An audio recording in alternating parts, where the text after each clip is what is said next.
എത്താറായല്ലേടി? ഏത് ദേശം എത്താറായെന്ന്? എടി ദേശമല്ല, ഏകദേശം. നമ്മൾ വീട്ടിൽ കുത്തിയിരുന്നെങ്കിൽ ഇതൊക്കെ കാണാൻ പറ്റുമായിരുന്നോ? അതില്ല, പക്ഷെ തൊഴിലുറപ്പിലെ പെണ്ണുങ്ങൾ വാഗമനിൽ പോയപ്പോ നമ്മളെ കൊണ്ടുപോകാത്തോണ്ടാണ് നമ്മൾ ഇതുവരെ എത്തിയത്. ഏതുവരെ? ഇവിടെ വരെ.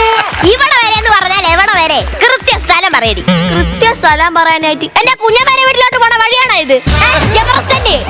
എടി, നമുക്ക് വാഗമൺ പോയാ മതിയായിരുന്നല്ലേടി? ഒന്നാതെ നിന്റെ കണ്ണി മൂടൽ, അതും പോരാതെ ആ വാഗമണ്ണില് മൂടൽ മഞ്ഞ്.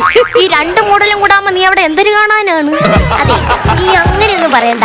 നമ്മൾ വന്നേക്കണതേ വാഗമണ്ണിലല്ല, നമ്മൾ പോകാൻ പോകുന്നത് എവറസ്റ്റിലേക്കാ. എവറസ്റ്റ് മിക്കവാറും ഈ മല മൊത്തം കയറി വരുമ്പോ പേര് പോലെ എവറസ്റ്റ് ആകും. അങ്ങനെ വെച്ചാ എന്നേക്കുമായിട്ട് റെസ്റ്റ് ആകും.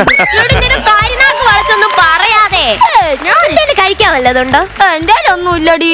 10 കിലോ അരിയും 100 രൂപയ്ക്ക് ചാളയും വാങ്ങി വരേണ്ടതായിരുന്നു. പക്ഷെ ഒരു കണക്കിന് നോക്കിയാണെങ്കിലേ ഇവിടെ ജനിക്കാത്തത് നന്നായി. എന്താടി? എത്തിക്കളയാൻ ഒരു പുല്ലുമില്ല. നമ്മൾ എങ്ങനെ തൊഴിലുറപ്പ് നടത്തും?